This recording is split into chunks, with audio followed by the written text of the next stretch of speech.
David, you're good? Yep. Perfect. Okay, welcome along to our first finance performance meeting, and welcome Jake as new deputy.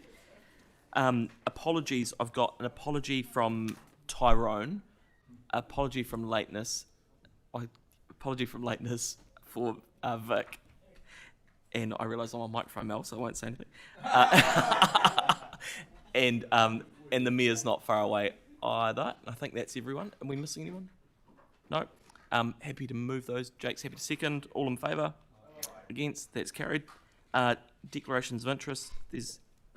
We need to do the karakia. Let's start with the karakia.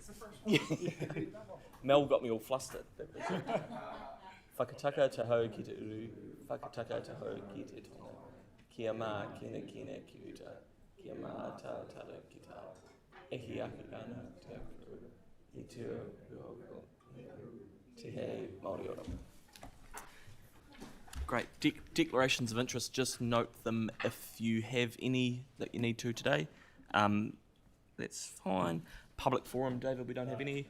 We don't have any deputations and we don't have any petitions, which leads us to Peter Ryan. Are you here, Peter? Come on up. So that's item number 6.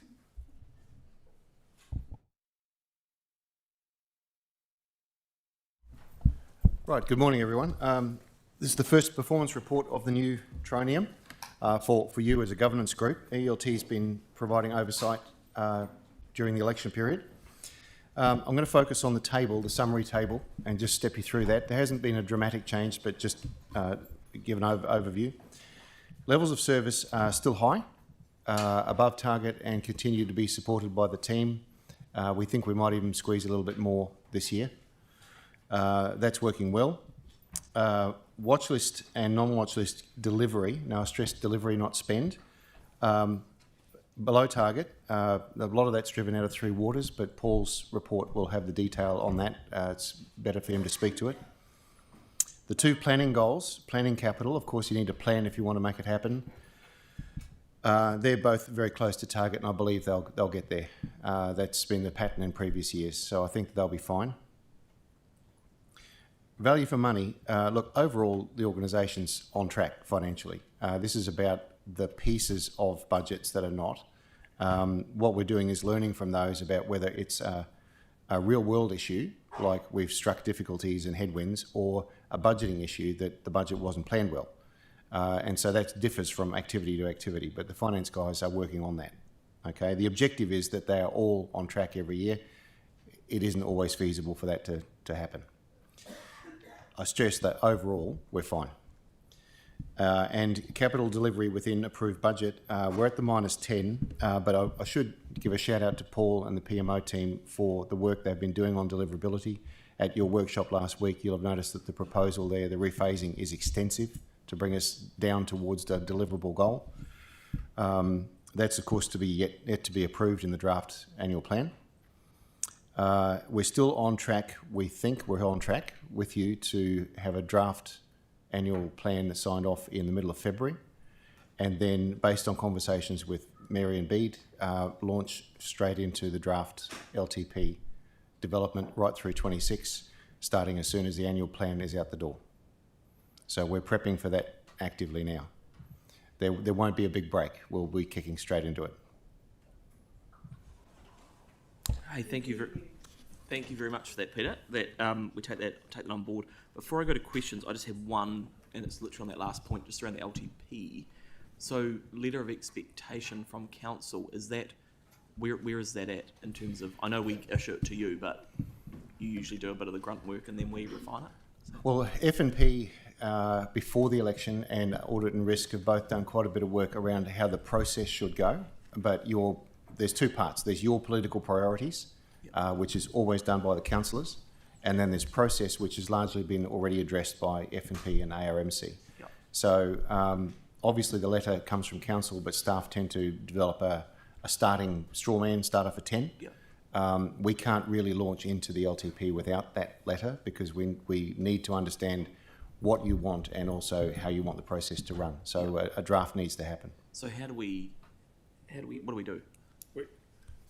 Through you, we would work something up once we feel we've got sufficient direction about what might be in that letter of expectation, bring it forward for it to be then considered by the committee and agreed and put back to us, and that'll be either at the end of this year or the beginning of next year. So is that something we can leave with you can, guys to? yes. Yeah, that'd be good. That one's actually from the mayor, isn't it? It's signed through. Well, you, yeah, Mr. but it's Chair. agreed by By the council. council, yeah. Council vote on it. That's Yes. correct. Yep. Yes, council through you, council vote and the mayor signs it. Yeah. Okay. Yeah, because there's probably no point the organisation doing a heap of work on different bits if we haven't given that direction. So, That's right. yep. Okay. Cool. Aaron had a question, I think. Yeah, so just looking at the chart on page 12, when performance by activity, and I was just flicking through them, Peter, and I got a bit of a surprise at the biggest one, ahead of transport and sewage and water and everything else. And unless this is a misprint, but digital. What's digital? That's the IT component. That's the IT activity. So it's massively bigger than we spend on roading, or libraries, or sewage, or water. I think something's wrong here. Which It's an eye-watering number. page 12. It's page 12. It's nearly twice what we spend on roads. Remember, these are OPEX budgets, not CAPEX. Yeah. So we spend a lot more CAPEX on roads than we do with OPEX. Through, if I can, through you, Mr. Chair, to your question, Councillor Kieran, you might recall last year we switched from CAPEX to OPEX, a lot of the digital spend, and that's why now it's reflected in that. So almost all of the digital spend is operational spend, whereas previously a reasonable portion of it had been capital. Yeah, but it's still money you're spending every single year, or is this expected to drop? Are we just No, is this a through blip you. because we're all forced to get new iPads and stuff? I don't think it's driven by iPads, but Through you again, Mr. Chair, no, that would be, by the time we take our software licensing, and I can't quite recall the figures, but it would be, it's in, it's tens of millions of dollars. The staff costs, the development costs, Right. and hosting and so on, that would be it. But we can, if you like, bring back But some more information on that. I, like a lot of people, fell into that trap in the 90s and early 2000s that computers were going to make our lives a lot cheaper and more efficient. So that's a good. So we're the happy to come good back point. So the team will come back with with some something information, on that. and I think there's been some queries following the annual plan as well. Yeah.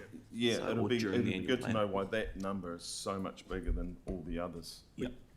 Yeah, we can bring back, or we can provide some analysis. And there might be good of- reason, just I Yeah. don't get it. And so if Happy I to don't get it, I'm provide that thinking half the analysis. ratepayers don't either. It might be good to get a comparison, just to make sure we're on track with other Absolutely. Yep. Actually, that'd be good to know too. Yeah. Well, they won't do that, but Cool. might And know we we're can paying. certainly provide it. The comparison might take a bit longer. All right. Yeah. But we can Yeah. provide Yep. the info. Thank you. Sounds good. Anything else from anyone? Yanni? Yeah, thank you. So just to start on the page 16. So we've got a remedial action. We're working with Te Mata Ararai on determining a pathway to compliance. It's around being compliant with the new drinking water rules. And then there's obviously some comment in there, but can we just get in very simple terms an understanding of, we had the regulator talk to us at a workshop, we did the age testing, we were told that there would be some further work before the end of the year, and then we would be able to understand what our pathway to an exemption was. Can someone just in simple terms tell us where we are at with that process, what the next steps are for us seeking an exemption? Councillor, I Brent. can answer that. The Three Waters are already prepping a workshop for councillors to go through where we're at with that and the water service delivery plan implementation. So they'll bring it all back to you in the near future. I haven't got a time on it yet. We have been working with Te Mata Ararai on the protozoa compliance, which is on track for compliance next month. It had to be done by December 2025. The rest of the work is just continual compliance with the regulatory standards. But we will bring a briefing back to council. Is that likely to be before the end of the year? I don't think it'll be before Christmas, but it'll be early in the new year. Right, okay. The second question I had was in regards to the wastewater inspections, and I'll just turn to the page.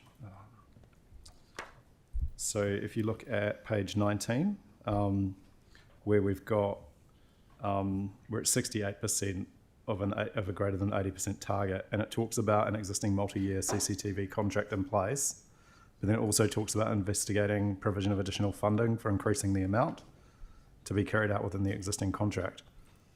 Should we not, I'm just trying to understand, like, could we pass a resolution today to allocate that funding so that that work happens? Or what's the process for that being considered? It just seems to me like where we're not meeting a target and we need additional budget, there needs to be a decision made as to whether we want to put the budget on to meet the target. I think Brent's or not. got some more. Yeah, councillor. So I've had meetings with the heads of service this month on those levels of service that are showing amber and what can be done to lift those. The additional CCTV work, it's about reprioritising some of the existing spend because it helps us to target not only our OPEX but also our capital program. So that's already underway, but as I say, Gavin can bring you back that information in that briefing. Okay, I think that would be helpful. And just in the same vein, I noticed in previous reports we did have an issue with IT and the backflow register, but that appears to have been resolved now, which is really good news. So just to get assurance really that project is now complete and we're in a good space. We can cover that in the briefing as to how we're going on all those levels of service, because that'll be a good lead into any future LTP discussions. Okay. And just the final question from me around delivery. Appreciate we've got a lot to do and sometimes we won't be on track for whatever reason. Is there a communications process to let people know when things are delayed?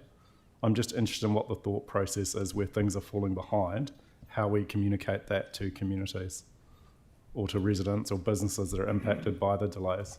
Is there a standard procedure that we have? By things, do you mean levels of service or capital projects? Or both? So it would basically be around capital projects that slip in terms of the end date. We had a local issue where something, was given a time frame, didn't meet it, given another time frame, didn't meet it. But it was only on the day that it was supposed to be complete that people found out that it was being delayed yet again. And I'm just wondering if there's Is that something comms plan in place take away as well? around just keeping people informed So ahead of the delay. So what you're saying basically is we put a capital plan in place, but then when we aren't hitting the milestones to deliver that whole capital plan, how are we communicating those delays? So if there's local projects that are slipping, Yep. at what point do we notify the elected members or the community or the businesses that are impacted on the road works or the sewer works that, hey, sorry, what might be it's going useful to is be, to come back. there's going to be another. Let's come back. Okay, I'm keen to get this moving. Okay, So I've got thanks. Kelly and then Aaron. We've got another question, and then we'll move on. Yeah, I'm sure there's an obvious answer, but I just wonder, Pete, if you could look at page 25 for the activity of technical services and design. The overall level of service forecast is 33% at the moment. Am I missing something there? I think we have canvassed this before. TSD has a very small number of levels of service, and one of them I don't believe is about their actual service, but is about an IT issue. And that has because they have very few as a denominator, that IT issue, has a big impact on their overall result. Now, I can find the detail for you, but I don't, and Brent might have the detail right now. Yep. Yes, you're correct, Peter. TSD have 3 levels of service, and 2 of them are driven by a process in which they record the RFS process, which records the work coming in and the work going out. And with transitioning to some of the new, I think it was SharePoint last year, either transitioning to it or away from it, I can't remember which, there was an issue with being able to track that work, and so we didn't meet the milestones. So there's been a lot of effort gone into that. It's their levels of service around tracking their productivity. Okay. So that's all it is. But you fail one, you're down to 66%. You fail two, you're down to 33.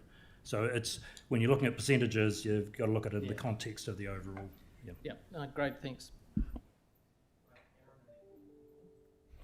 Yeah, this is another one that Bede might be able to come back on, but it was on that chart again on page 12, the sustainable economic development at $15.5 million. What, it'll be good to know what that's spent on, and is that for internal, is it for council's economic, or is it this external, is this us telling other people what they do and how they do it? Because I don't know what that means, and if you look up a definition of it, it's a pretty wishy-washy answer on Google. But That activity is in part delivered by, or in the main delivered by CNZ. So that's the economic development stuff that CNZ does. so that is part of their budget, that 15 million? Well, Or is no, that- the budget is actually set by council in this activity, and then budget is transferred over to CNZ. So from all here. of that 15.7 goes to CNZ. Oh, yeah, I'd say nearly all, yes. Right, okay, cool. It'll be good to know what they're spending it on, that part, a breakdown. We've got the annual report coming up. Yeah. So, Cool, yeah. thank you. Okay, cool. So the mayor's happy to move this, and Jake looks like he's happy to second it. All in favour? Against? That's carried. Thank you very much, Peter. Cheers. Okay, can we move to item 7, the financial report, and that's Bruce.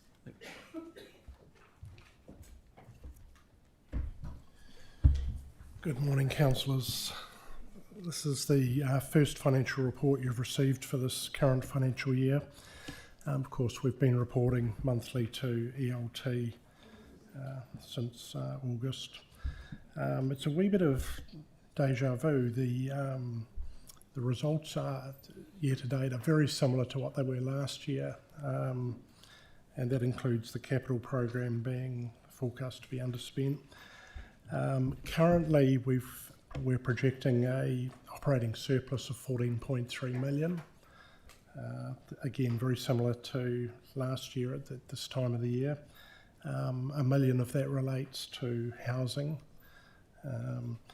The year started off fairly well with insurance premiums being lower than budget, despite lowering the budget this year based on last year's underspend on insurance.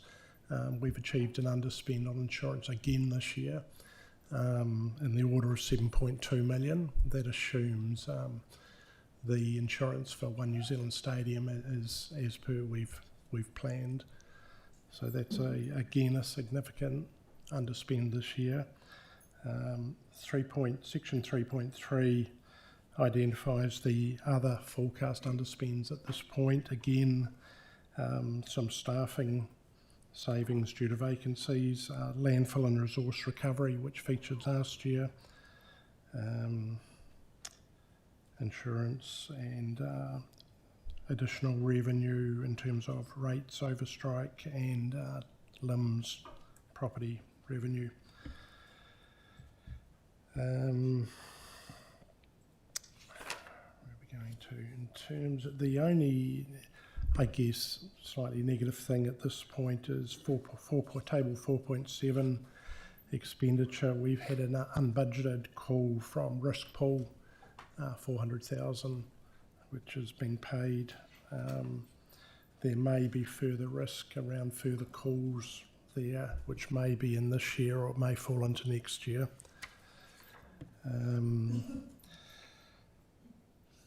Other than that, capital spend forecast by PMO to be underspent by 71 million. It was a similar situation last year, but PMO will talk more about that in their capital report. Otherwise, things are looking very positive at this stage of the year. There's not much else to comment on. Great, thank you, Bruce, for that. Yeah, and it's like you say, it's good to get to this point, but it's still quite early on. So, okay, any questions, Yanni?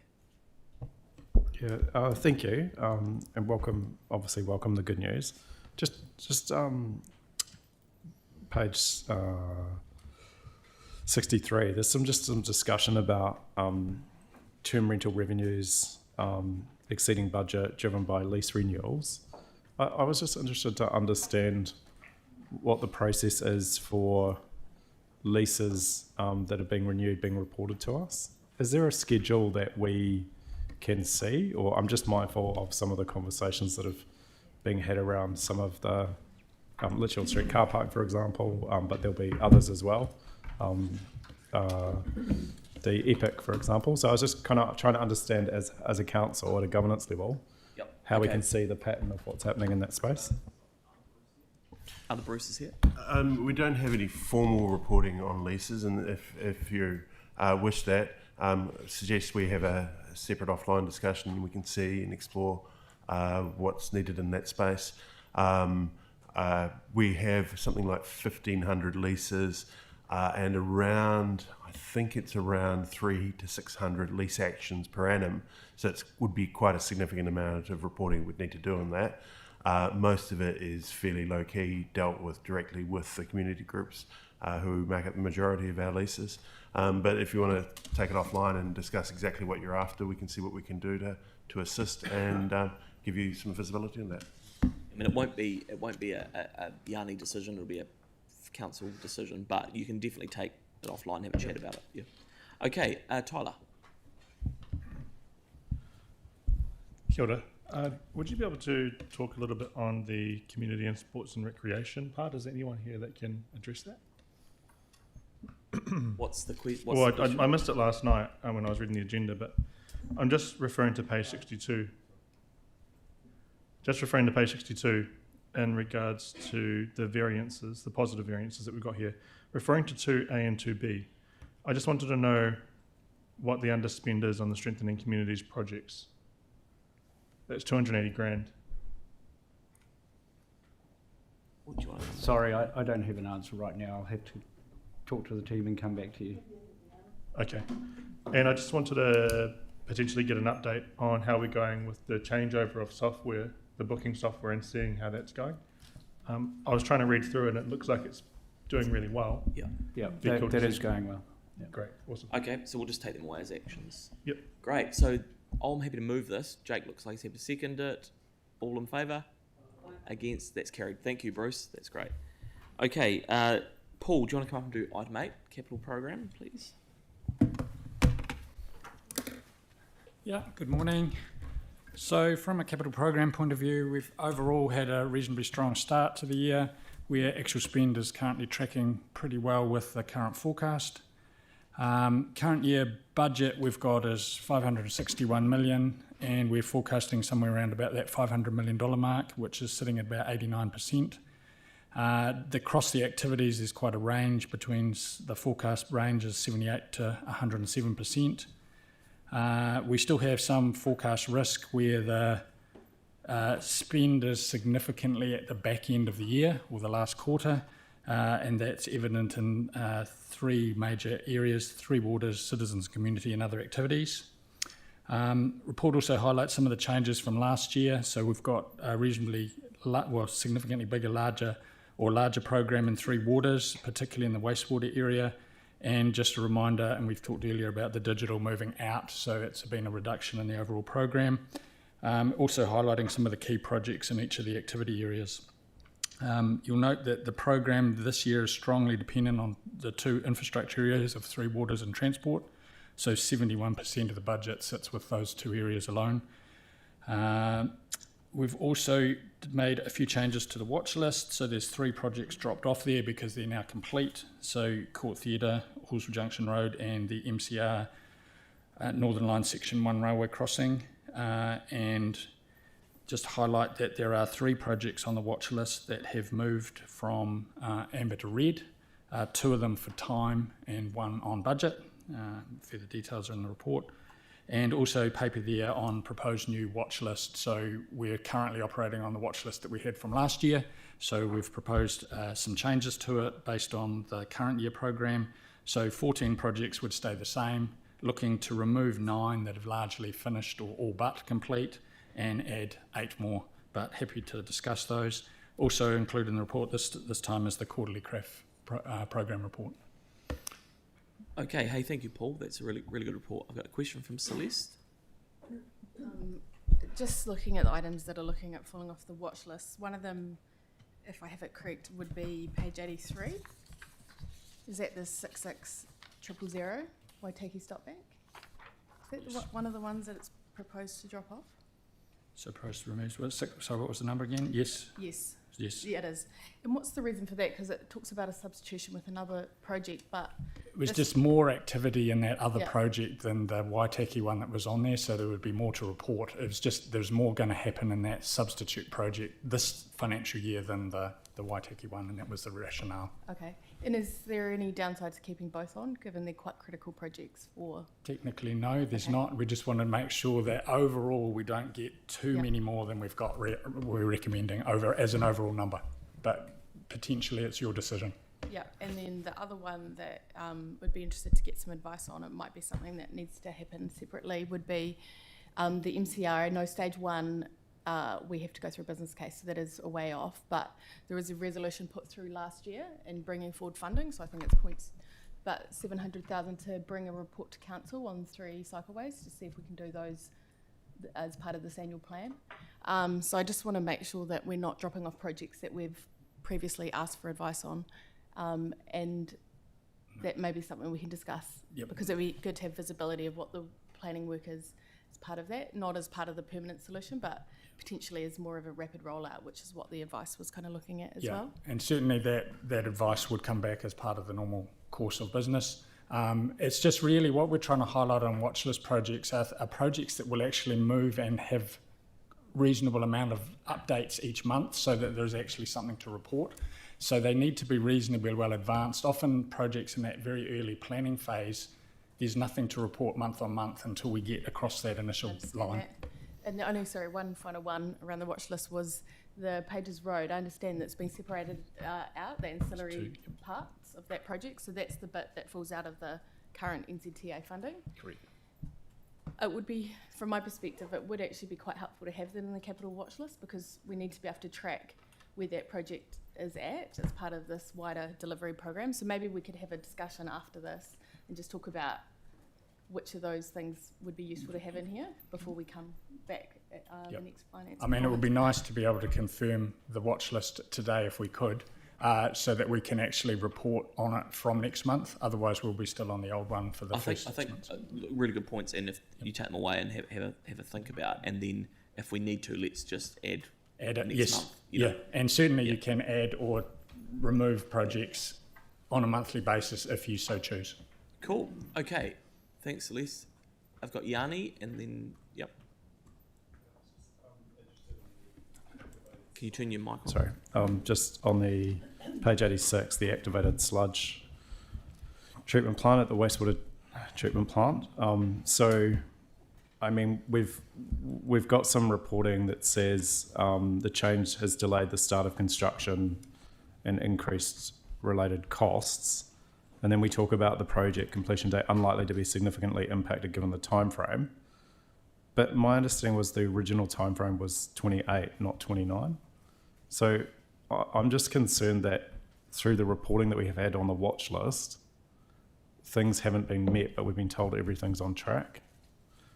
So, yeah, are we able just to get an understanding of how we can have confidence that the milestones are being met when we've got things that are being green lit, but milestones are not being met? I mean, one comment I'd have on milestones is every project has a large number of milestones that it is looking to do. We're reporting only one project delivery complete milestone. That's what we're reporting here.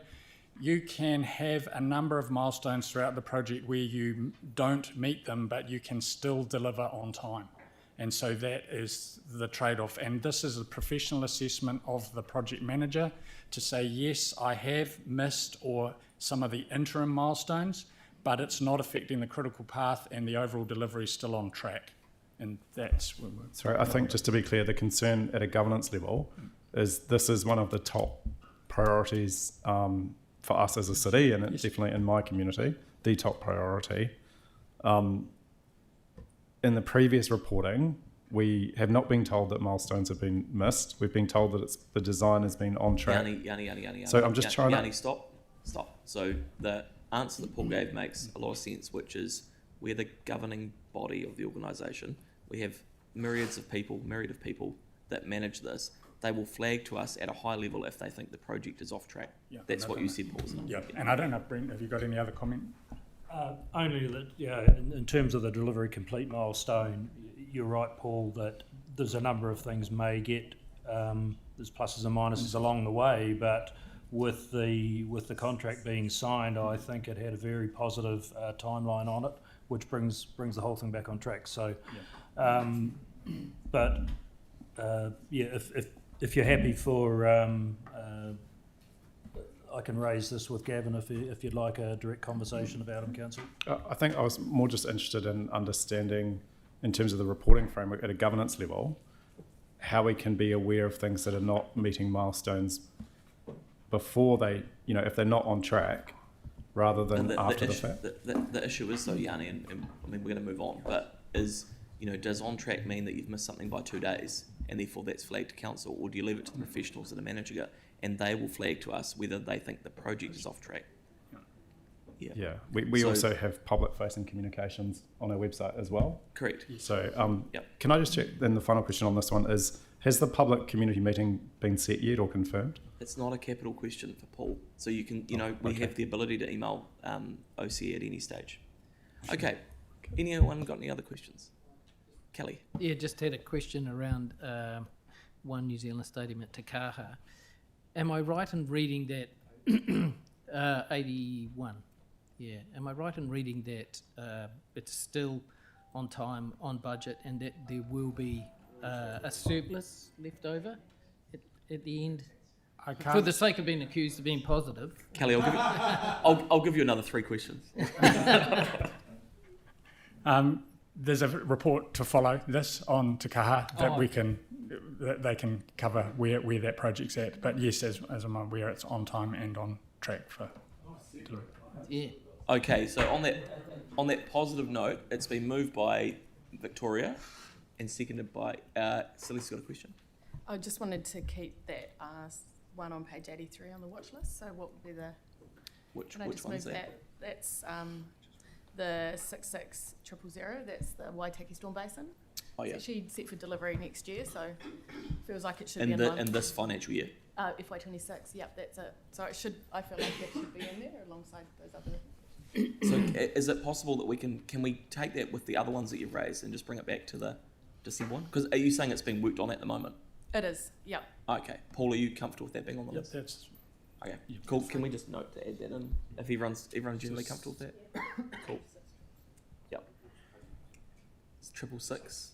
66000. You got that? So just add that into the resolution and it's been moved by Victoria, seconded by Celeste. All in favour? Aye. Against? That's carried. Great. Thank you very much, Paul. Barry and team. Mark, Kent, everyone. Come on up.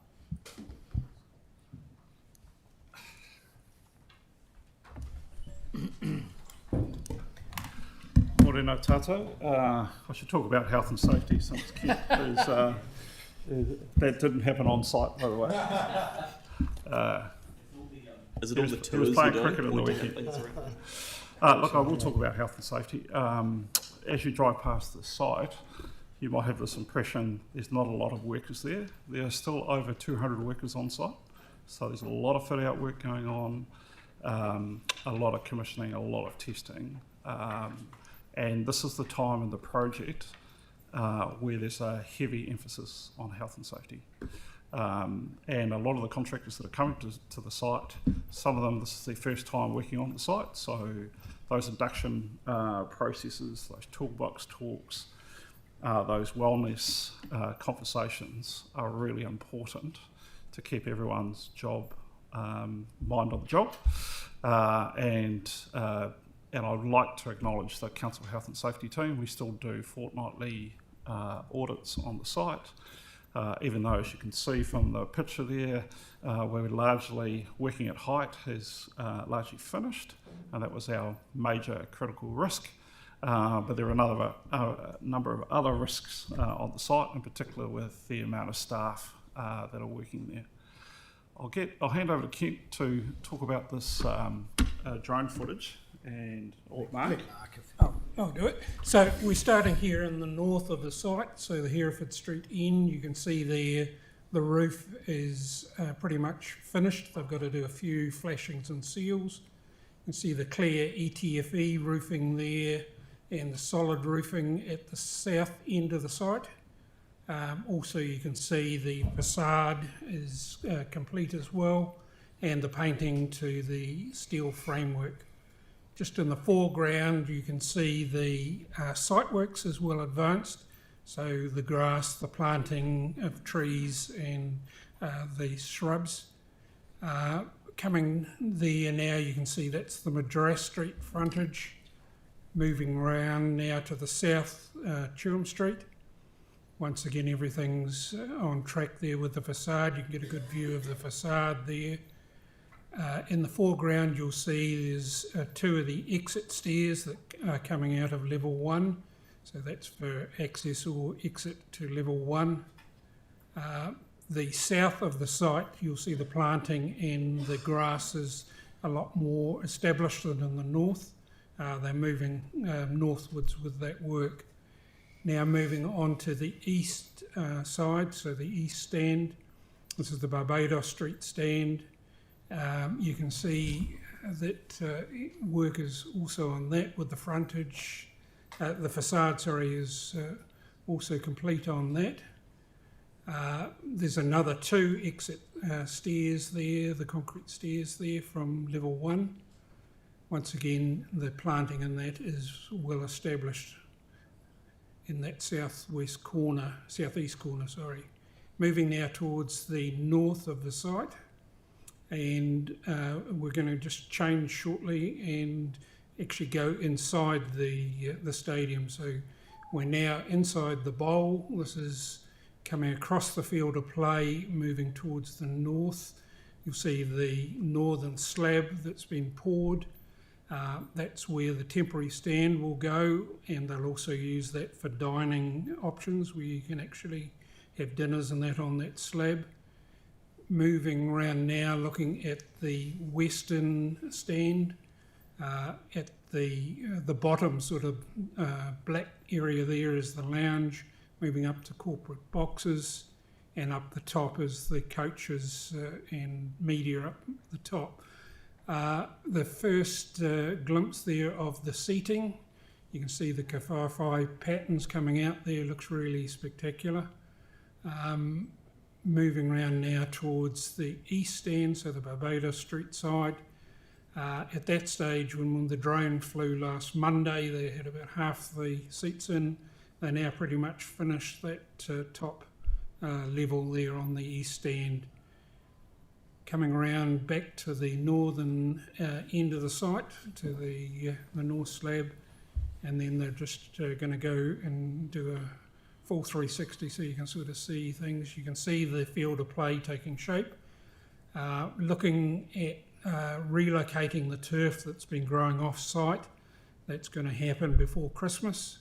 So we'll actually see the turf actually in there, so that'll be a great news story for the project. But it's starting to look really great in there.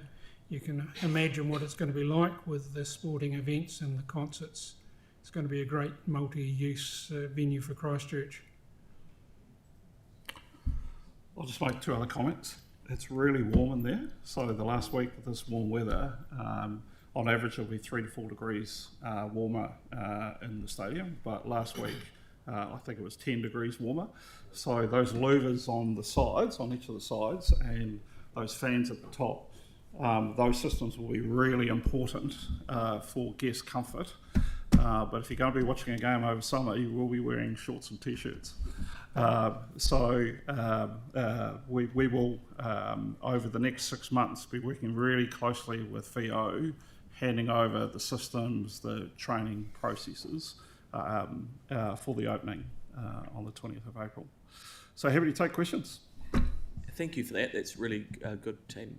It's awesome. It's good to see. It's sort of funny looking at that. It seemed like a 3D graphic impression of what we were sort of showing at the beginning, and then I was like, halfway through I went, actually you're right. That's and the plastic wrapping is still on the seats, so that design, the kawhai design, will be even more prominent once we take the plastic off. Okay, awesome. I've got Aaron, and then I don't know if anyone else got. Yeah, thanks for segueing into the temperature one. So I recently went to an event in Dunedin. I think Dunedin's a bit colder than Christchurch, and it was a daytime event, and it was only in spring, but I was quite shocked how warm it was down on the pitch. I wasn't playing, but if I was, I'd be even warmer. So what was the planning around that, and do we think that's under control? I know you've just highlighted it, but I was shocked at how warm Dunedin was in the stadium.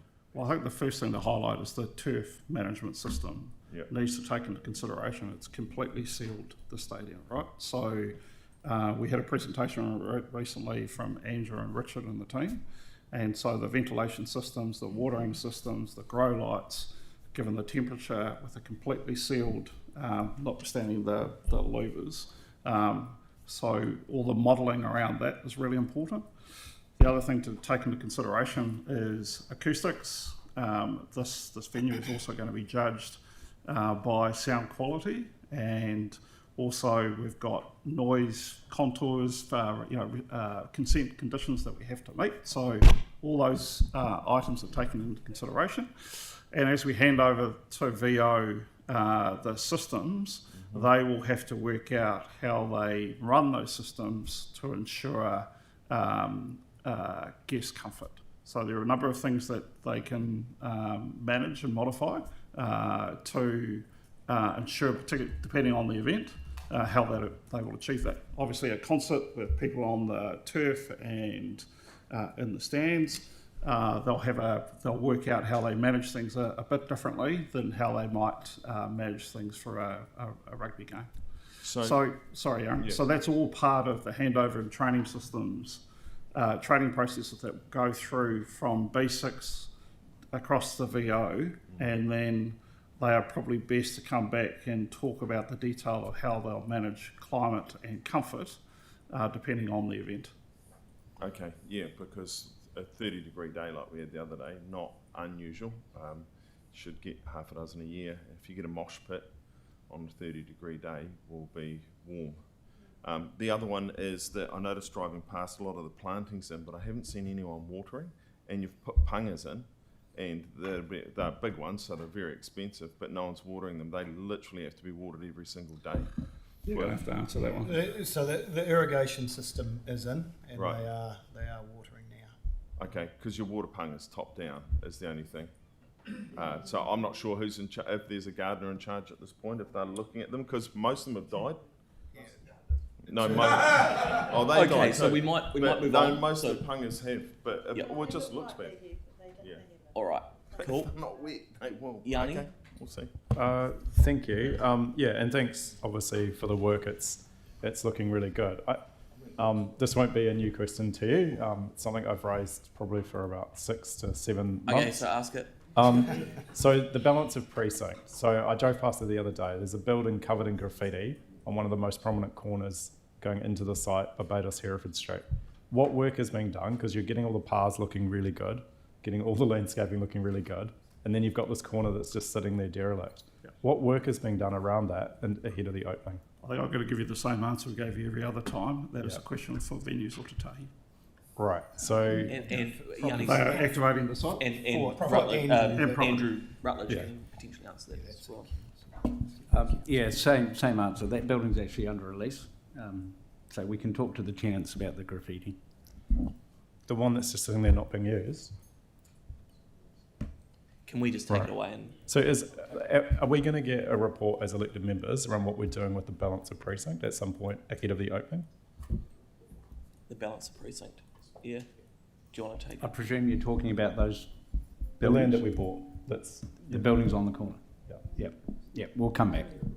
We'll come back. Yep. Right, okay.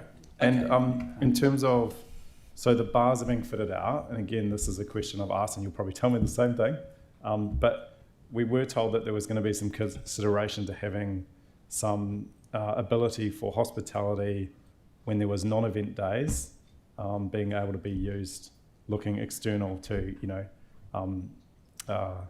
activities. So, people being able to go to a cafe during the day. Yeah, there was talk about a live music. I get your point. These guys are building it. Carolyn and Andrew are, VO and council will be running it. So is that something we can just pass back? But surely the people building it would have an idea of what the facilities are that they're building inside it. Can you just stop? The council table was they didn't want it to be cannibalising local businesses, so that actually open on event days, but not necessarily running hospitality. That was the signal the council gave. The building's at that actually time. there to support central city businesses. Okay, let's not debate it. Let's not debate it. We were told that there was a listing. Guys, we're in questions, and Kelly has a question. Thanks, Barry. Just in terms of the financials for the general public, so on time, on budget, I'm assuming that there'll be contingency in there. Is it possible that it will come in under budget and there will be money returned to council at the end of this very positive project? The best way to respond to that is that we've been managing the contingency really carefully. We had a quantitative risk assessment behind this project which justified the amount of contingency that we have. We're probably best to give you a reconciliation of that at the end of the project. So we're 6 months to go, but we are confident that we are within budget. Excellent. Okay. Mark's happy to move it, and Phil's happy to second it. All in favour? Aye. Against? That's carried. Great. Thank you very much. Thank you. Yep. Okay. We might have potentially Christchurch City Holdings. Should be here. Cool. Yeah, they've been invited in.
Welcome along, CCHL.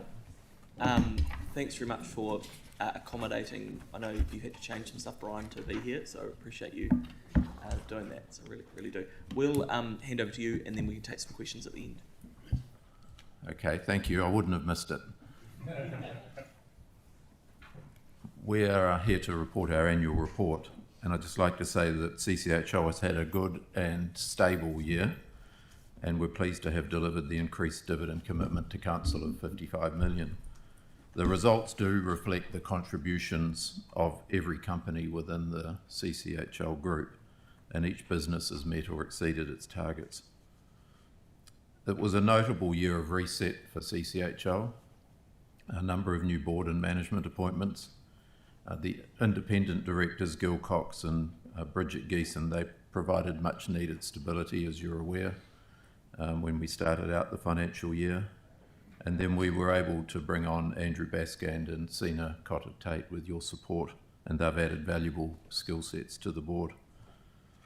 I'd also like to acknowledge the councillors Coker and MacDonald and ex-councillor Templeton, who served on the board throughout FY25 and who made a very valuable contribution. I can say that each one of those councillors has made a difference on the CCHL board. And I also want to acknowledge Matt and his leadership, and he won't like me doing this, but it's important that I do it. Matt took on the role just over a year ago, and he's built a strong team around him. Matt's understanding of the group's strategic issues and his commitment to the subsidiary and council relationships have really strengthened the group's shared purpose and collective effort, and that's serving us very well. And it's the strength of these relationships as witnessed in the reciprocity we experience day by day in our interactions.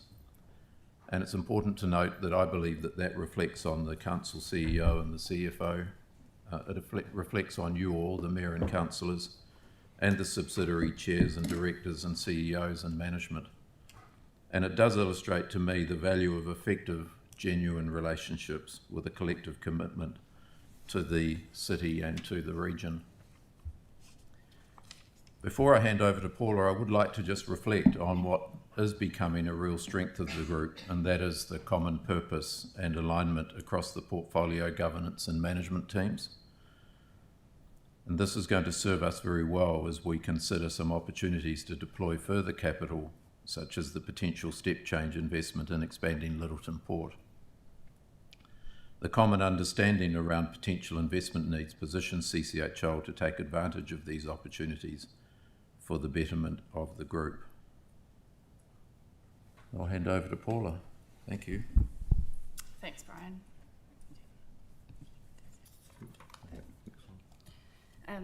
As the financial highlights show, FY25 delivered a solid result for the CCHL group, with strong operating results across the portfolio contributing both to increased EBITDA earnings and net profit after tax over the prior year.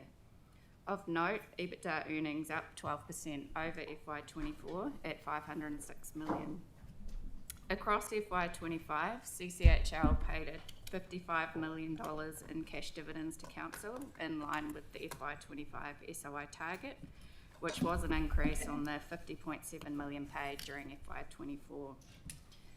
The CCHL portfolio value increased $635 million across the year, growing from $3.5 billion to $4.1 billion at the end of FY25, which was a 17% increase. So it's driven by a high value of CCHL's investments in its subsidiaries. Overall, in an environment of challenging economic times, FY25 was a solid year for the group, with strong contributions from across the portfolio supporting the achievement of group financial targets. Alongside the financials, impact work streams across intellectual, social and natural areas remain a core focus for CCHL, which Matt will speak to next. Oh, and Alan.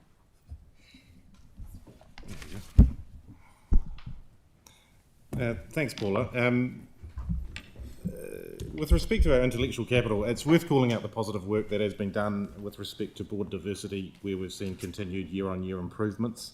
But notably, this hasn't been about filling a quota for achievement of a target. It's rather the strength of the group entities continues to attract a really strong intake of governors, both in 2024 and in the 2025 round that we've just been through.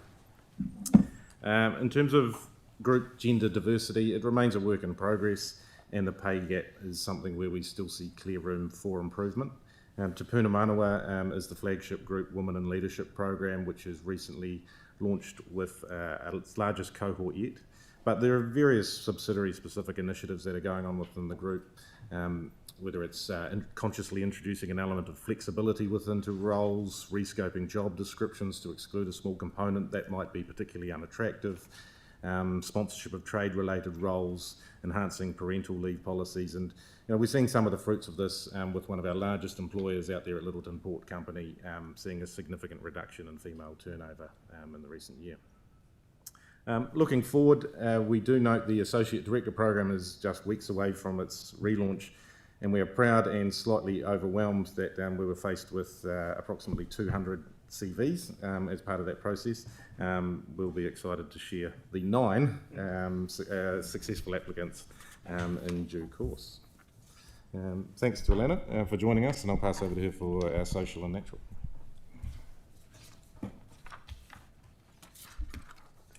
Next slide, please. Yeah, I've got that. Oh, you've got it. Cool. So, good morning. Our social impact in 2025 focused on cultural competence, on stakeholder relationships, gender diversity, and on health and safety. As part of that, we upskilled 129 staff in Te Reo, and we've expanded that learning program to New Zealand history and tikanga this year. We've now received all stakeholder engagement plans from our subsidiaries. The Women's Network is hugely successful and always achieves really high engagement in its events. And across CCHL, there's been a focus on health and safety, leadership and engagement, and we've seen a huge improvement across reporting and other lead indicators. We've also now established the Health and Safety Leadership Forum, of which the council is a member as well, which is helping to establish meaningful lead indicators and leadership initiatives going forward.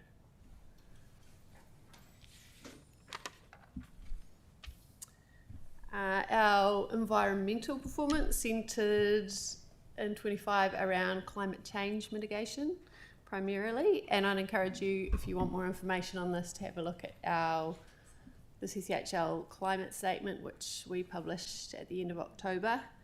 That outlines the progress to date, the targets we've set, and how we are working towards those. We've already achieved a reduction of 12% on greenhouse gas emissions. We're looking for 42% as our target. Also interesting to note that we've achieved, if you include market-based mechanisms, a 31% reduction to date, which is part of our process of reaching that absolute reduction. There are a couple of subsidiaries that didn't achieve a year-on-year reduction in emissions. However, a lot of that, two of them in particular, enabling the airport, that was largely a result of electricity emissions, which, as we know, are a lot easier to address than fossil fuel-based emissions. And then finally, we have the very active sustainability working group, which works across the group to plan emissions reduction initiatives and to implement those. Thank you. Thanks, Lana. And given we're already 5 months into the FY26, it's sort of remiss not to come here prepared for a little bit of the forward-looking stuff, but there are a number of opportunities and challenges that all frame part of our thinking in the current year and beyond that really transverse the priorities noted that you can see on the slide.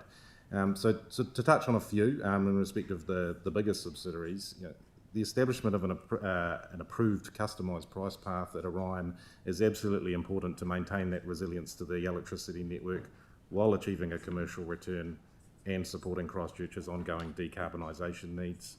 At LPC, it continues its planning with respect to the potential step change port expansion to ensure South Island port infrastructure is not a constraint to commercially viable trade, developing the infrastructure in a sustainable manner in a very sensitive environment with an intergenerational focus. At Enable, we consider the evolution as it matures from a developer of fibre network to its more mature operating asset status. And notably, we continue to hold a valuable first option with respect to the Crown's interests in Christchurch International Airport that remains worthy of consideration should the Crown wish to monetise its stake. So just a snipping of some challenging and potentially very capital-hungry opportunities, but thanks to a strong performance in FY25, we are very well positioned to contemplate these and other opportunities over the coming year. Thanks very much. Great. Hey, thank you very much for that. It's a really good annual report, if I do say so myself. Tyler, do you want to go through? Got a few quick ones, if that's all right. So, thanks so much, guys, for that. It's amazing. And the impact looks just phenomenal. So I really appreciate the time that you've put in for this. And the first question is actually around the climate reporting. From the top of my head, I was under the understanding that for future climate reports that are obligatory for the major organisations, that's obviously going to be changing and being pulled away. Will we still be reporting on our climate impacts across the group? You take it? Yes, you're right. CCHL will no longer be mandatory, be a climate reporting entity. However, we've seen quite a lot of value in that process, particularly identifying risks and opportunities, and managing our emissions going forward. So we will continue to report. gives us a little more flexibility to tell the whole story rather than sticking to the very specific requirements of the XRB. So, yeah, you'll continue to see a report from us going forward. Okay. The next one is around the appreciated capital across the group. Is there anyone within the group that actually is a major contributor to that appreciation of capital? Is it? I'd probably say it's the airport. Am I right in thinking that?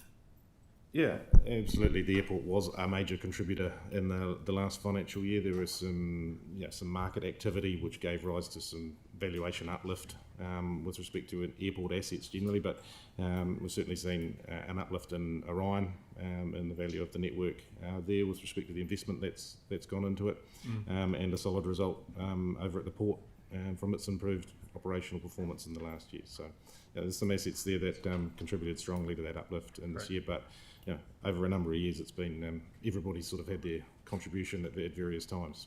And what about the other siblings? I'm probably thinking about the ones that are on the bottom three of the rung in terms of dividend. I'd never refer to them as the bottom three. They're all equal. There's no one that's more important than the other. You'd be better than me, that's for sure. Yeah, they're all part of the family. They are, of course. I was just referring to the list, not necessarily them as a status. Yeah, absolutely. Look, there's a gap between the size of sort of the big three, which is Enable, Orion and the airport, down to Littleton, which is a smaller asset, and then a substantial gap there down to the enterprise value of CityCare and again Eco Central. But it's hard to sort of compare them in that very sort of one-dimensional lens in terms of what they do. CityCare is one of the biggest employers and has a very, very large revenue base, has a national presence. They're very agile too. Eco Central performs quite a critical role. So yes, in terms of the big three, they provide a different contribution to revenue, different contribution to dividends. But CityCare's paying dividends, paying its way. We've just received one from Eco Central, or they declared one very recently. So everybody's paying their way at the present time. It's great you raised that, by the way, because there's more than financial benefit when it comes to these assets. Two quick ones was around LPC. Before the sticky ones come up, I thought I'd just ease into it. I'm not just going to go on hard here. But the first one is around the financial impacts of 25-26 with the obvious transition in the way that their staffing arrangements are made at LPC. What kind of impacts are you anticipating in terms of, I guess, the operations of LPC and the performance of LPC with that transition coming? We've already seen some of it. There is some cost savings that come through this, but this wasn't a restructure that was driven first and foremost by how do we get cost out of this business. There's been LPC's been in front of council and talked about where they sit on the performance rankings in terms of port metrics for turnaround times of ships, container utilisation rates. So that's an important part of it. Health and safety is an absolutely critical part of this.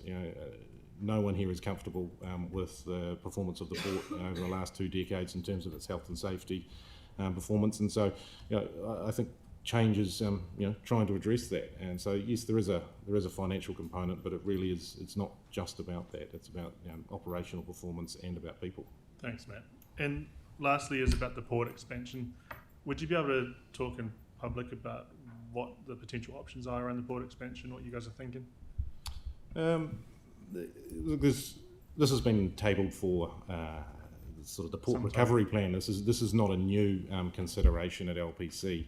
I can't talk to the specifics of that. That's still going through the LPC board, and options will come back to CCHL and potentially council to consider it in due course. But they're going through.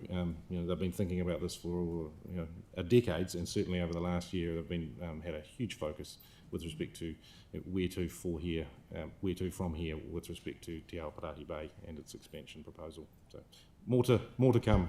Very good. Thanks so much. Appreciate that. Great. Thank you, Tyler. So I've got Kelly and then Tim, and then Yanni, and then. Thanks, gentlemen, and thanks for for that very good graph on page 114, which shows total asset values increased by 1.8 billion and shareholder equity by over $1 billion. That's really encouraging to see, and yet at the same time debt hasn't increased dramatically. My question is around, I guess, something that I think the general public would probably ask as well. If the port is going to expand, obviously debt is going to increase.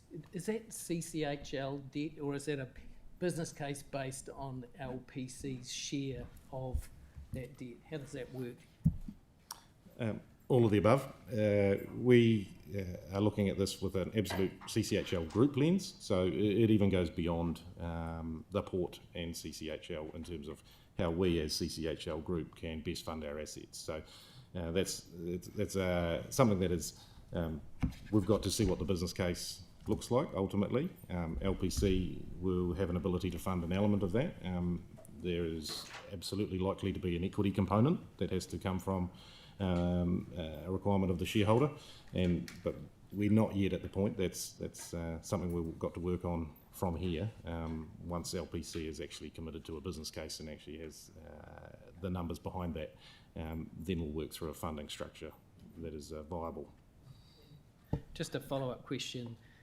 Were expansion not to happen, to your mind, would it negatively impact trade in the South Island if we didn't expand? I think there are some challenges with respect to the port infrastructure in New Zealand. You've seen Auckland investing in expansion to cater for bigger ships. You've seen the same at Tauranga. We don't have those sort of facilities in the South Island, so the market is moving. I think the statistic is 92% of the ships being built today could not actually berth at Littleton. They are bigger ships, and so bigger ships are coming. That's been talked about for a long time, so I don't want to over-dramatise that. There are a lot of smaller ships still floating around today. So I think, to answer the question, yes, there is a long-term challenge with respect to port infrastructure, and we need to adapt to that in due course. Thanks for that context. Okay, can we go Tim, and then I've got Yanni, and then we might keep moving. Yeah, thank you, and thank you very much to highlighting the gender equality and kind of narrowing the gap, which is really good. I guess I'm looking at page 33, or our agenda's 133. City Care's Supporting Youth is a fantastic program.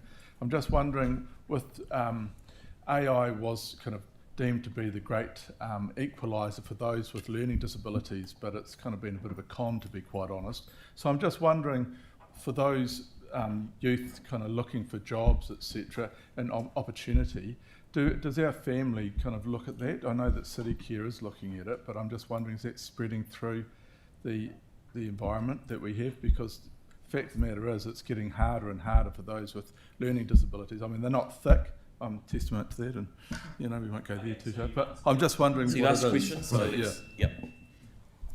A couple of aspects of that. City Care is a big employer of people, so it's a really good test case to try these things. And if there's success within a City Care regime, we do look to try and leverage things across the group. But they are a much bigger employer than the likes of the airport. So the benefits we're getting from City Care doing something like this are quite pronounced. The other thing is neurodiversity generally is something we've had a bit of a focus on, and the people and culture teams of all of the subsidiaries have shown an interest in this, and it's been something that's been a topic of group-wide discussion. We've had a number of sessions so far, just at least educating and understanding and building that within the CCH group. So that's been a priority as well. So yes, there's always more to be done in this space, but we're making steps. Very good. Yanni, and then Nathaniel, and then we'll move on. Thank you. I was just interested in terms of the annual report. In our statement, or in our letter of expectation, we did make reference to the whole issue about being a good employer, about having positive relationships with unions, etc. But in the agenda, on page 115 of your report, 174 of ours, the highly engaged workforce, one of those measures around staff engagements is not achieved, but you haven't really touched on. So on the reasons for that, I was quite keen to understand how you gave effect to our request as part of the letter of expectation to effectively do what we'd asked around improving relationships with unions, being a good employer, etc. Thanks, Yanni. It's a challenging one. We have to be really transparent here. We've been through a restructuring process at LPC this last year. I think that creates natural tension and challenges in any employer-employee relationship. So the uncertainty associated with that, the length of time that's taken to work through has been a real challenge. So I can only speak to the intention behind LPC going forward, and there really is a great intention to be a good employer out there and putting people at the forefront of what we do. A lot of health and safety is an important part of working at a port. We want gender diversity is an important part of that employee makeup over there at LPC. So there are things we're doing that we believe will improve that in the future. But this is not a one trick. An annual thing that you can turn on and off. Being a good employer, I think it's a really long term. Can I just add to that? Yeah. I think that the change that has been worked through at the port has been challenging for all stakeholders. But this change is essential if we're going to improve the performance and the safety record at the port. So the commitment to that, I think, is admirable from all parties at the port. And though we do acknowledge that it's difficult. Sorry, in our letter of expectation, we added a expectation around strong employer and union relationships, supporting collective bargaining, improved health and safety. I think Yanni, so it's been asked and answered. Those expectations, we're right behind those expectations. We hear them loud and clear. Right, and if they're not being delivered, how do you think going forward we can look to deliver them? I think the change, you talked to health and safety there, Yanni. I think we've talked to that a couple of times today about the intention behind the change proposal. So improvements in health and safety are actually at the forefront of what we're trying to do. Okay, have you got any comment on last one, Yanni, because I've got others. Yeah, thank you. Have you got any comment on what's happening in terms of the issue of congestion charging? Just quite shocked to see what's happening at the port at the moment, given the expectation that we had, and one of the okay, so you've asked rationale behind it seems to be an issue with the workforce. Yanni, stop. So this is the annual report. If you want to contribute something very light to this, you can. But I'm keen to move this on. Well, this was the looking forward Yanni, part of the presentation. Okay, we're going to move on. So can we go to Nathaniel, please? No, you had your chance, Yanni. Yeah. So, Nathaniel. So on the safety thing, it's really good. That's sort of a strong emphasis. So you feel like safety is improving at Littleton Port over the last couple of years? Look, this is, there's always more to be done, and I just know that that's an absolute focus of the board and management team that are in place today. So to draw short-term changes into it's improved or not, I'm just very wary of being drawn down into that path. There are absolute commitment to improving it over time. The incident severity rate has increased almost tenfold in the last year and a half. The incidence of lost time injuries has increased about threefold.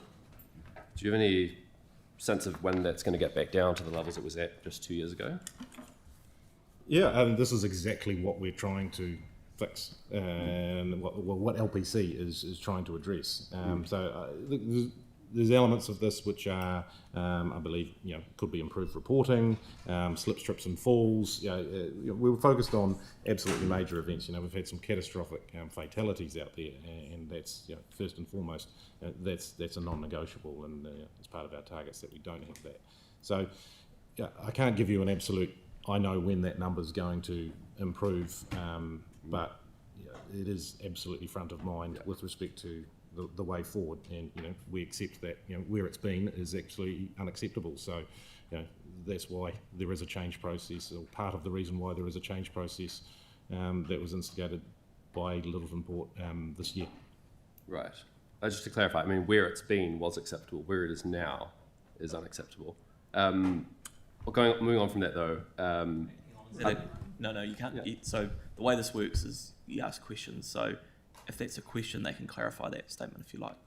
Yeah. So I guess the question would be: so what accounts? I guess what accounts for the increase over the last 18 months of the rate of accidents and the severity of the accidents?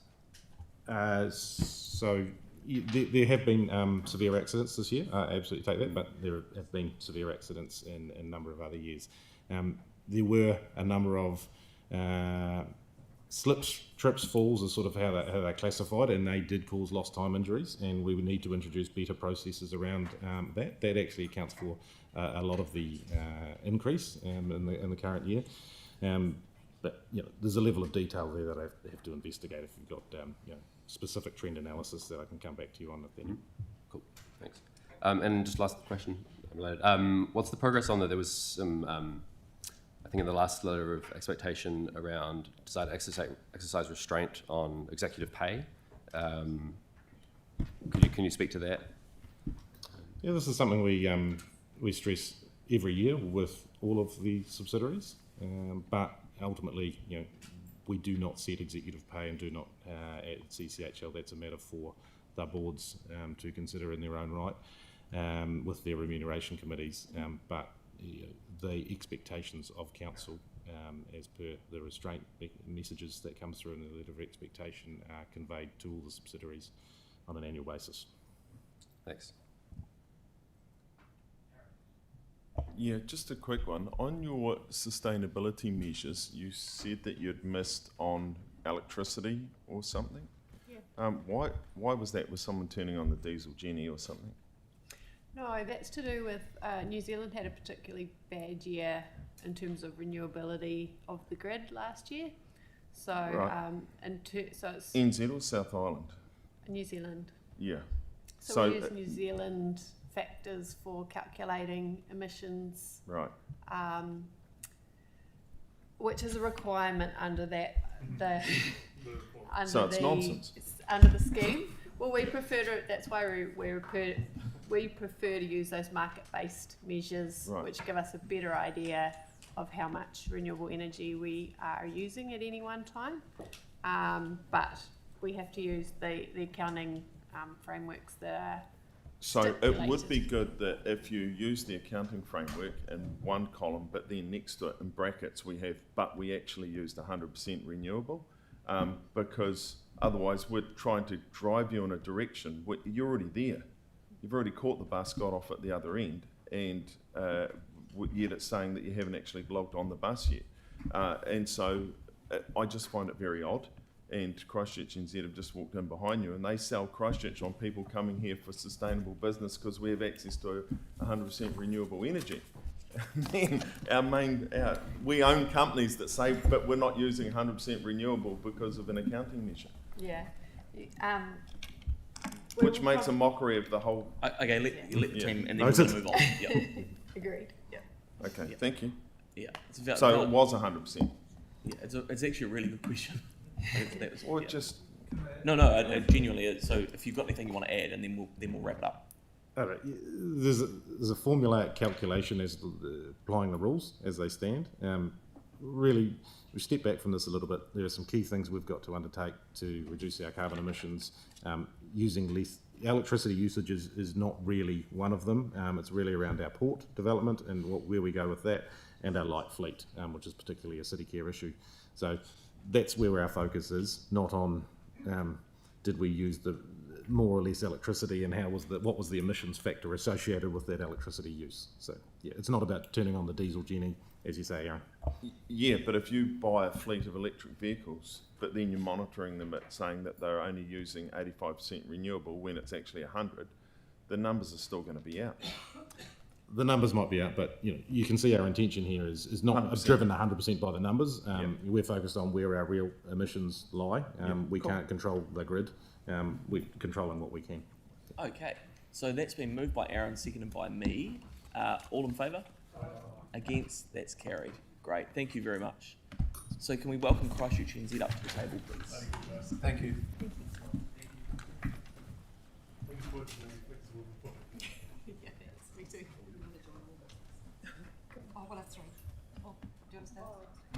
Welcome along, team. Hello. We're in your hands. Thank you. Hello. Welcome back, everybody. Nice to meet new faces. Hi. Morena. Morena, everybody. So thank you for having us here today. We're here to introduce a review of Christchurch NZ's performance in FY25. We'll also include some key highlights and results from the first quarter of this financial year. As chair of the board, I'd just like to say that our focus is very much on ensuring that you as the shareholder get meaningful returns from your investment in Christchurch NZ. And as you'll see from Ali's presentation, the organisation delivered in many cases significantly overachieved on both its levels of service and its organisational KPIs for FY25, as agreed with you. We're also on track to meet those targets in the current financial year. As we're all aware, Otatahi Christchurch continues to capture positive headlines despite challenging economic conditions locally, nationally and globally over the past year. There we go. Sorry. That's what I'm there for. It's already added value. That's right. This is the double-sided printing. So I think the key thing is to maintain that momentum and continue to grow this economy will require a continued effort and collaboration. We're taking a long-term view really and ensuring that we rely on coordinated efforts across the city. When I'm asked what this organisation does, I say it's in the business of creating jobs, whether that's by attracting tourists and events to the city, ensuring that visitor dollars flow to small and often family-owned businesses like shops and cafes, or by attracting businesses to invest here, often creating hundreds of sought-after jobs, sort of large-scale investment. In the year itself, significant milestones have been achieved through strategic and commercial partnerships.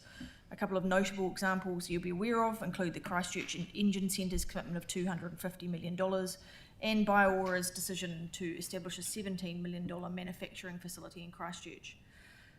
Christchurch NZ has played a clear role in both of those projects, which will deliver long-term benefits. The city's tourism or visitor economy continues to grow, supported by a strong calendar of major events, which you'll know are one of the major levers we have to drive tourism, business events and city promotion, as well as significant supplementary central government funding that Christchurch NZ has attracted during the year. The city's support of Electric Avenue, delivered via Christchurch NZ, helped the event to grow to 2 days and become the largest music festival in Australasia, leading to 63,000 visitor nights and 10.4 million in visitor spend in the city. A key measure of success that we monitor is international arrivals at Christchurch Airport, which increased by 13% in the 3 months to June 25 compared to the corresponding period in the previous year. In the coming financial year, Christchurch NZ remains committed to accelerating the city's momentum in what's an important inflection point for the city as we enter the next phase of city growth. And on behalf of the board, I just want to thank you for your continued support. Ali's going to take you through some of the year's results in more detail. Thank you very much, Lauren. So since this is the first time we've seen you since the election, I thought it was just worth putting up a slide to remind you of why we're here, what the Christchurch NZ purpose is. As Lauren said, we're here to create jobs. We're here to make the city more prosperous and vibrant all year round. But we also deliver revenue directly to CCC, for example, through attracting visitors to the airport or by attracting people to live here and increasing the ratepayer base. This presentation is going to be a game of two halves. We're going to first of all look back at the 25 year and then we'll have a review of quarter one activity. So let's start with our 24-25 levels of service. We have 9 levels of service agreed with council and we met, and as Lauren said, in some cases far exceeded them. This is our busyness measure. This is what we can measure really easily. It's what we've actually done. We attracted more than 2.9 million in external funding for economic development service. That's almost double our target. And as again, Lauren mentioned, that's mostly from central government investment, particularly in events and marketing to attract international visitors. And that external revenue really enables us to enhance and maximise the core funding that we get from you as council. We also hosted around 25% more for mills and trade engagements than our target, and we made more than double our target number of bids for business events at a win rate of almost 50%, which is significantly higher than our target. Now, moving on to the stuff that's much harder to measure, these are our KPIs or our outcomes. We met all of these but one. We intentionally set a really aggressive target of 4.5 out of 5 for our staff engagement survey in terms of our people feeling safe, and we just missed this for the second year in a row. We have done a pulse survey, and that's very much driven by busyness and workload. Now, as you know, I've said this many times before, our outcomes are often lumpy because a lot of the projects are large and can take some time, and they can distort those results. So this year is one of the up years. We delivered 776 full-time equivalent years of work in long-lasting jobs. That significantly exceeded our stretch target. And we exceeded our GDP target of 40 million by almost 2 times. As we consider our KPIs, I just want to address the timing of our annual report this year. So it was due to council as usual by 30th of September, but it wasn't finalised until the 16th of October, and that was due to some additional audit requirements. Those requirements related to our statement of service performance, so around the KPIs, and part of that was driven by the Section 17A review. When the Section 17A review, it raised some questions about the way council has asked us to measure these difficult outcomes. And our auditors discussed in detail with the Office of the Auditor General and agreed that if we added words to provide clarity for the reader on the accounts on how we measure the KPIs, then they can sign them off. That timing was slightly out of our control, but we worked closely with council to make sure that you were informed about that delay, and we kept as much pressure as one can do on our auditors to get this completed as soon as possible. It is also just worth mentioning that Grant Thornton, who are our auditors, audit a number of economic development agencies across the country, and they've advised that this outcome measure is a national issue. We know that. It's actually an international issue. Measuring the attribution of economic development is hard, and it was a big topic of discussion at the EDNZ conference a couple of weeks ago. The OAG and Grant Thornton are really pleased that we're leading the way by utilising some of the findings from that Section 17A review to facilitate a national approach to outcome attribution. So watch this space. We'll have more to hopefully tell you on that over the coming months. Now, as the cover sheet to our report notes, the Council asked us in its LOE to continue to include an annual estimate of returns on Council investment. Again, that's really hard. You asked us to measure both quantified and unquantifiable or qualitative returns. We've been reporting on the return on investment using a methodology where we say, well, what's the estimated value of GDP contribution that is attributable to Christchurch NZ, and then divide that by the money we receive. And we define that quite narrowly. For example, any GDP contributed from tourism is not included, because although we know we have an impact on tourism decisions, it's really hard to know which ones of those are attributable to our work. So it's pretty much a conservative measure, but you can see from the graph that our ROI using this methodology stays around that 5 to 6 mark, despite some lumpiness based on the reasons I talked about earlier. Ellie, just on that, I'm breaking my own rule with questions, but so are we saying that's on the total appropriation from council to Christchurch NZ? Correct. It's on the 15.9 Yep. that we get, which is made up of some rate funding and some from the Capital Endowment Fund. Right, okay, cool. These are our financial results. So we allocated 18.7, so that's the extra government funding taking you from the 15.9 up to that higher number. And some private sector partners have contributed to that as well. And we reported a modest profit of around 470,000 this year. That's primarily driven by timing. It's income received for initiatives that we hold as revenue in advance. They haven't been delivered yet, but we hold them on our balance sheet. Now, this is just a slide to give you an idea of the kind of work we do. Most of our work is kind of in 2 buckets. So it's the innovation and business growth side of things, and then there's also the visitor economy and marketing side of things. There are other things that we do that I'm not going to talk about today. This is just a real snapshot. But it gives you an idea of the breadth of activity that we carry out as an agency. But I'm going to actually choose 3 to just take you through in detail. So first of all, I'm going to talk unashamedly, talk about Bio-Aura again. Do you carry on? So we first started working with BioWar in 2023, and we helped them to find some property partners, potential laboratory space here.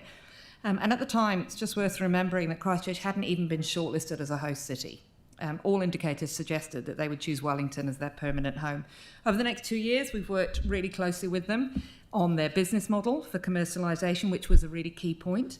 Basically quantified the opportunity for Christchurch and helped them get the deal across the line with their board. We introduced them to people at the Otago and Canterbury universities, focused on developing talent pipelines for the future, and we introduced them to 2 property partners, leading to a formal heads of agreement with Vital Healthcare. We've made connections with central and local government and iwi. We worked closely with them on their bridge funding round in late 2024, creating personalised investment plans for local investment groups, including Ngāi Tahu. In fact, Christchurch NZ facilitated direct introductions to investors who contributed about 20% of their raise, about $1 million. We introduced them to local hospital groups, and they've now signed a heads of agreement with a potential local therapy delivery partner. And this project aligns really closely with our health growth sector, but it also aligns with our premium tourism strategy. It's where those 2 parts of what we do really align. And it also starts to position the city as a future global immunotherapy centre. Most importantly, I think it's just worth saying that whilst this is a really important economic benefit for the city, once it is established, it should deliver at least $250 million per year in GDP to the city and 482 high-value jobs. So, that's over the first 3 years. Apologies, not per year. That's from now, basically. That's when it is established. All we've encountered in our KPIs at the moment is the construction jobs and the construction cost, which is 70 million and however many jobs it is. That's once it's established, it will bring. Is that like next year or is that? Probably next year. Should be going from next year. It is a staged thing and it's out of our control, but yes, hopefully next year. Yeah. Yeah. But most importantly, it's going to save people's lives. So 250 New Zealanders are diagnosed with terminal B-cell non-Hodgkin lymphoma, and they could be potentially cured by this therapy. So it's making a big difference. And I just wanted to share the news that 2 weeks ago we actually won an award at the National EDNZ Conference for excellence and innovation for this. Secondly, something that doesn't get talked about a lot, but this is our work working one-on-one with businesses. So we provide one-on-one support to a wide range of Christchurch organisations through several central government programmes. They include things like the Regional Business Partners Programme, which is funded through MB, delivery of business mentors, and facilitation of access to what were Callaghan Innovation Grants. So rather than talk a lot about, I'm just going to talk about one client to show you how it works. This is an organisation called Overcome. They were born in 2020. Really interesting organisation. They create virtual reality technology to enable you to overcome anxiety and phobias through safe guided exposure therapy. Picture spiders coming up close in the real world and getting closer and closer to them depending on what your phobia is. And they connected with us in 2022. Adam Hutchinson, who you can see here, is the founder. He joined our mayoral delegation to Seattle and Los Angeles, and the mayor actually helped facilitate an introduction to a significant tech industry executive. Working through Callaghan Innovation, we've helped Overcome to secure student grants for over 200,000. And now their platform has reached users in 64 countries, and the company has published 2 successful clinical trials. In addition, they've partnered with some major organisations, including the UK's NHS, to extend mental health support beyond the traditional therapy room. And Overcome is just one example of many of the clients that we deliver. During the year, the team delivered 609 engagements, 44 non-grant leads, 67 R&D grants, almost 200 business mentor matches. So it's really a very important part of the work that we do. And it's secured about $7.7 million worth of grants for businesses and created 68 full-time jobs. And then the last example, looking back, is just the summer of major events. So between January and March last year, supported by the Council Events Ecosystem funding, Christchurch NZ invested in 7 major events: World Buskers, Black Clash, Crankworks, Electric Avenue, New Zealand Squash Open, Black Caps and White Ferns fixtures. The World Buskers Festival was reimagined and was a finalist in the New Zealand Major Events Awards. Crankworks was a new event to the summer portfolio. We got $750,000 from central government to bring that event to Christchurch and to showcase the adventure park. And the new gold slope style course at the park is a great legacy benefit. It's one of the reasons we do major events, is to create legacies for the city. And that's a really good outcome. But Electric Ave is the one that we've chosen to show here. We obviously didn't create Electric Ave, that's the private sector, but what we were able to do was to supercharge it. So by investing in Electric Ave, we were able to help them get to 2 days. We were able to help them secure a headline New Zealand exclusive act, and that has just taken the event to the next level. Electric Avenue delivered the highest economic impact Christchurch has seen from a major event in at least a decade, with, as Lauren said, 63,000 visitor nights and a visitor spend of over 10 million. All right, I'm going to flick quickly through Q1 and then stop talking. So we're trying to do 2 in one go here. So we're on track to meet all our levels of service for Q1. I'm not going to talk about KPIs because we measure most of them 6 monthly or annually, so I haven't got much to tell you about that. This is a snapshot, again, of some of the work we've delivered in Q1. I'll leave it up there for you to just have a quick look at. It just gives you an idea of the kind of things that we're doing. Quite a lot around destination marketing. And quite a lot around screen and working with the 3 tertiaries here in the city.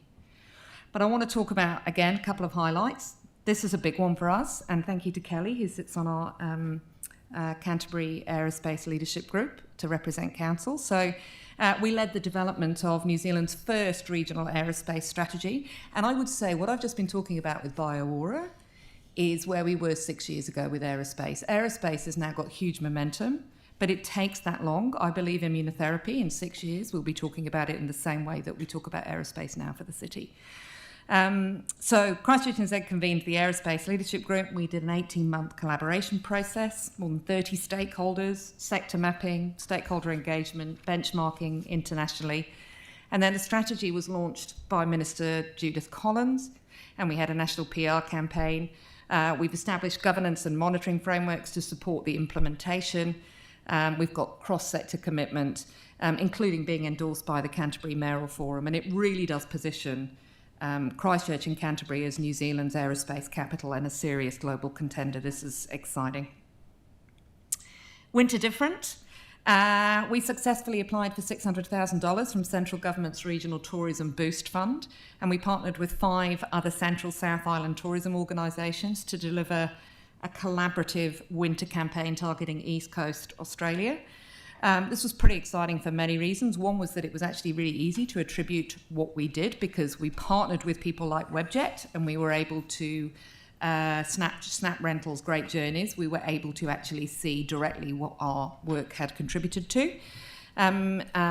We negotiated flight deals, including $150 off fares to Christchurch, and it resulted in 1,158 bookings and an estimated 2.6 million in economic impact, which is just great. And MB are running a second version of this. We've applied for that, so watch this space. We should have more to come here. And then finally, this is one you probably don't know about. You may or may not know that we have a role at Christchurch NZ that is currently funded by ECA, another central government funded role. And through this role, Jason, who is our engineer, identified an opportunity to support a local manufacturing business, I can't name them, with energy advisory services. So we did a site access to assess their heat energy use and identify opportunities. And he identified 3 key areas for energy and cost savings. So the 3 areas could save the company 163,000 litres of diesel, almost $250,000 in cost savings, and significant CO2 emission reduction. And then last slide, just to let you know what's coming up. This is what we'll be coming to talk to you about in the new year. A lot of this has already happened. It includes things like the Spring Major Events campaign, New Zealand Fashion Festival, which was a first for us, the opening of the Antarctic season, the enormous Adaptation Futures Conference, and winning quite a few things at the EDNZ Awards. I've done far too much talking, so I'll leave it there. It feels like a long time since we've seen you. A lot to catch up on. We'll go to questions. Thank you very much for that, both of you. That's really good. I'm just conscious of time. That's my strategy. Yeah. I'm happy to... People can talk to you in the break as well. No, so I've got Tyler, then Jake, but we might go to people that aren't on the board for a start. if there are other questions. Yeah. So Tyler. Kia ora. Kia ora. Oh, jeepers. I've just got a question around wider events around the Canterbury region. Obviously, venues do some events within the venues that we own, but I'm thinking of the ones outside of that. Would you be able to just sort of elaborate on what venues and what areas CNZ fill that gap in? So events are a really important part of driving the visitor economy. So, and we have a major event strategy that talks about the three things. So we look at, does it deliver significant visitor nights? So does it bring people in from the region? Does it raise the profile of the brand? So does it get eyeballs, TV coverage, whatever else it might be? And does it leave a legacy project like the one I talked about earlier? That's how we determine the major events that we get involved in. So they are best for city rather than necessarily driven by commercial factors like VO are looking more about bums on seats to fill the venues. That's their model. So mostly the best way to think about it is we will only get involved in a VO venue if it fits something outside that. So we wouldn't get involved in an All Blacks test or the Warriors because that's stuff that venues can do on their own, but if it requires a component of leverage and legacy, if it requires a city contract, then that's when Christchurch and Z would get involved. Anything outside a VO venue will be us, so things like if it's at the Adventure Park, or if it's at Ruapuna, or if it's at Sail GP in Littleton Harbour, those are things that we would get involved in. It's really good to clarify. Yeah, and then community events are the area that council look after. That's where, so, yeah. That leads me on to my next question. Yep, and it's considered a sticky one, but it's in regards to the big stuff that we're obviously talking about at council level. It's around the urban development portfolio, and it's been communicated that you're okay. Can we not talk about that here, please? Okay. Yeah, that's fine. That was yesterday's private. So, no, it was actually in general. No, can we? You and I can chat about that offline. Okay, sweet. Yep, thanks. Yeah, I've got a list. Yep. What is that? Okay. Jake? Hotel nights. I know we've got a lot more capacity coming online. Is there any quick comments you could make just in regards to how that may open up different parts of the year for further activity or expand existing events like Electric Ave? So I think one of the really exciting things, if you remember, we talked to you about the destination management plans that we pulled together a few years ago. There are 31 destination management plans across the country. The only one of those 31 that has a growth or an ability to accept extra heads on beds is the Canterbury one. And that means that our work with central government at the moment is really good. We're a really helpful partner for central government to get their targets. I think getting the 5-star hotel is going to be really amazing. I think bringing it in, particularly for our American audience, that's a gap in the market that we need to fill. But we did a piece of analysis last year that showed that we have really good capacity. And what we're doing is we're using that capacity to work through the City Partners Group and the events ecosystem to see whether we can have more than one event on at the same time. Because otherwise what we would do is we'd think that supercars will fill the city, but actually we can have a Warriors test or, at the same time as that. So it just enables us to spread things throughout the year. And we're looking at, the other thing that we're looking at is we're working with the hotel industry at the moment to see if there are ways that they can contribute to, for example, subvention funding to bring business events or major events outside the season, because we are filling their rooms at times when it's quieter. Have a very strong focus on spring and autumn. Thanks, Ellie. I've been incredibly impressed with your efforts or Christchurch NZ's efforts to pull together the budding aerospace industry in the Canterbury region, through the airport. And your question is? Yeah, and my question is, in terms of building that, what part have you played in bringing people to Christchurch for conferences and letting the country know that aerospace is operating in Canada? Huge. I think, so we've become, for example, a member of the Space Cities Network. That's with Lausanne and Seattle. That came through our business events conference team. It's a great example, actually, aerospace, of where the two parts of our business, that visitor economy, major events, business events bit, and economic development really complement each other, because the more that we can bring conferences here that are in line with our growth sectors, then the more that we get a reputation for it, and then the easier it is for us to attract businesses and talent to come here. So absolutely. Is it reflected in some of the figures you put up? Because I see it as a long-term investment, but it must be hard to quantify exactly, how you contribute in that way. It's actually easier for us to quantify what we do in business events and major events than it is in some of the other side of things. So, but I think it's a fair question. Let me go away and see if we can make it a little clearer about what contributes to what. But yeah, to me, that's a perfect example of why we were created as the agency that we are, so that you can leverage all of the different levers in your toolkit to make Christchurch really well known for something. Thank you, Yanni and Celeste. Thank you. And thank you for the work that you've done. I just wanted to check in regards to, well, it's great that you've got MB funding for these campaigns. I'm also mindful that the government introduced a visitor levy, and I'm just wondering, have we applied, or have you had any progress applying to government for access to that levy to fund some of the things that we're doing? So there is an ongoing live central government piece of work to look at how that levy is distributed. It's not something I can talk about at the moment, but I can tell you that we are heavily involved in the direction of travel. But in terms of the year that we're reporting on, we didn't receive anything from it.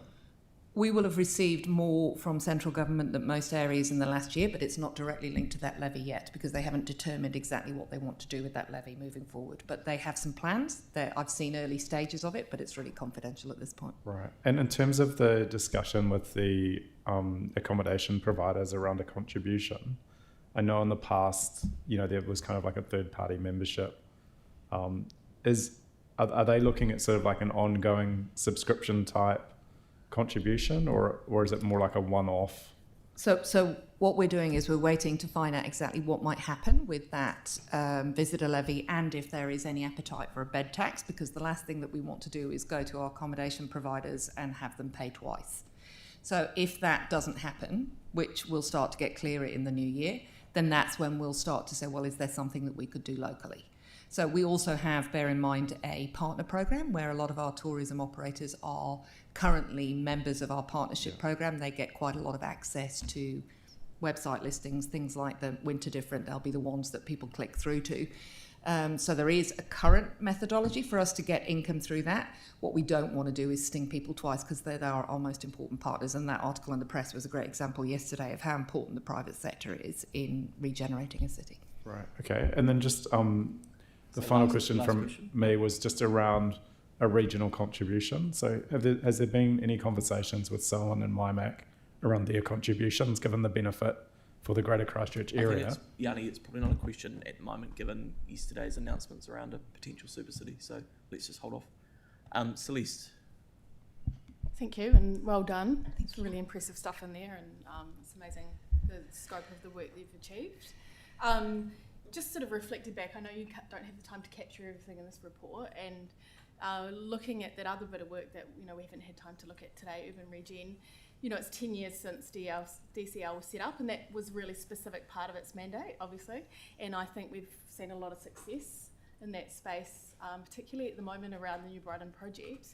Will we be seeing a sort of a report coming to council where we can sort of look at some of the lessons learned around that? Because I think it would be quite important for council to understand that, because the DCL had that as a specific mandate, was including areas that had suburban master plans to develop, sort of understanding where the gaps were within council and where we need to sort of address those gaps as we move forward. So is there a sort of a report that might be coming to council on that topic? The short answer is yes. So we've prepared a case study on New Brighton, if you like, that looks at all the different elements, what worked, what didn't, what we get, that we will come and talk to council about. It's actually going to our board on Friday. But yes, absolutely, we're very proud of the work that we've done in New Brighton. I haven't talked about Sydenham Yard. There are lots of things we haven't talked about today. But yes, we will make sure that you get that. It's a really great case study. And just because we've got Te Pukamara, which is the housing development that Christchurch NZ led, New Brighton, and that's, I think, we've got the official recognition of the final stage of that. But when do you think that might be coming to council?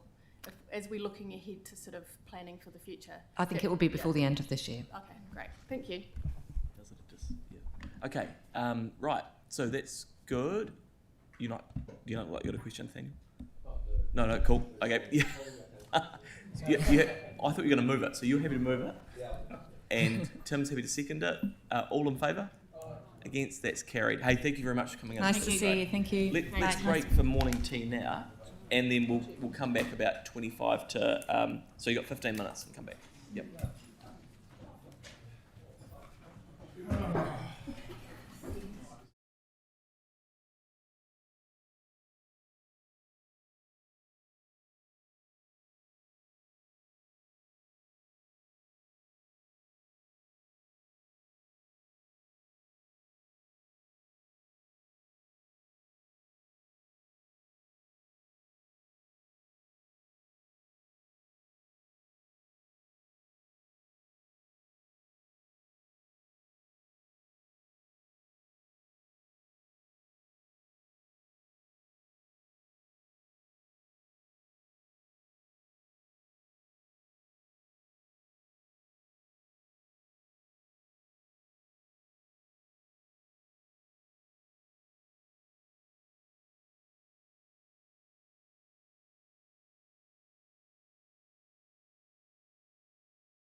Rightio, let's get underway. So we'll go to item 12. Linda, you're there. I'm happy to move this, and Andre's happy to second it.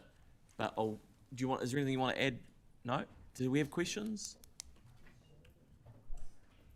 Okay, all in favour? Against? That's carried. Thank you for that. The written resolutions, again, I'm happy to move them. They're pro forma. Andre's happy to second them. All in favour? Against? That's carried. Okay, well, thank you for that, Linda. Sorry we made you wait. And we'll move into public excluded. So I'll move that. Andre's happy to second. You're on a roll. Andre's happy to second it. All in favour? Against? That's carried.